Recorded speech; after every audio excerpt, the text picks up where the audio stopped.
Friends எல்லாருக்கும் good morning. நான் இப்போ தான் ஊற்ற போகிறேன். நானும் ஃபஸ்ட்டு தான் இப்போ தான் ஊற்ற போகிறேன். லைக் பண்ணுறது வீடியோ பார்க்கலாம். பார்க்குறவங்க அப்படி ஸ்டாப் பண்ணிட்டு லைக் பண்ணுறதுங்க, சப்ஸ்கிரைப் பண்ணுறோம். ஓகேவா?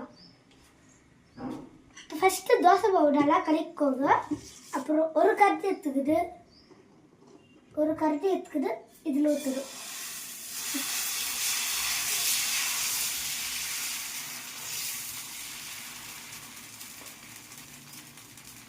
அப்படி தேய்ச்சி பின்னாடிக்கு கொஞ்ச நேரம் ஃபாஸ்ட்டில் வச்சுருங்க. ஃபாஸ்ட்டில் வச்சுட்டு இப்போ எண்ணெய் எடுத்துக்கணும்.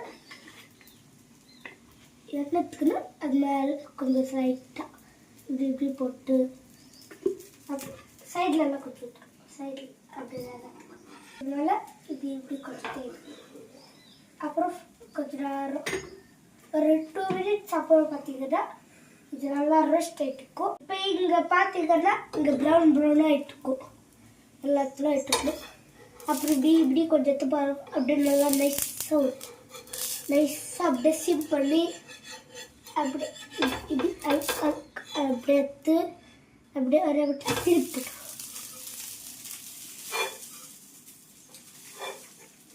அப்படி சென்டரில் போட்டுச்சுன்னா கொஞ்சம் ஃபாஸ்ட்டில் வச்சுட்டு பின்னாடி எல்லாம் ரோஸ்ட் பின்னாடிக்கு நம்ம ஸ்பெஷலான தோசை ரெடி. ஓகேவா?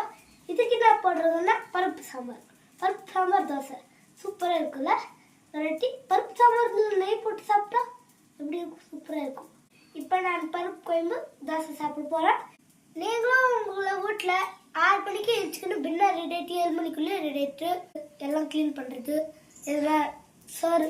இப்போ நான் தான் செஞ்சுருக்கிறேன். எங்கள் அம்மா குழம்பு செஞ்சிச்சு, நான் தோசை பண்ணிக்கிறேன். ஓகேவா? அது மாதிரி கொஞ்சம் ஹெல்ப் பண்ணால் தான் நம்மளுக்கும் அவங்களும் சப்போர்ட் பண்ணுவாங்க. ஓகேவா? இப்போ ரோஸ்ட் ஆகிட்டு பார்க்கலாம். திருப்பி ரோஸ்ட் ஆகிட்டு பாருங்க. இங்கே வந்து இத்தவை அப்படியே போச்சு. அப்படியே ரோலிங் தோசை. உங்களுக்கு உங்கள் அம்மாவை பிடிக்கும்னா லைக் பண்ணுங்க. கீழே அந்த சப்ஸ்கிரைப் பட்டனை கேளுங்க. ஓகேவா? ஓகே.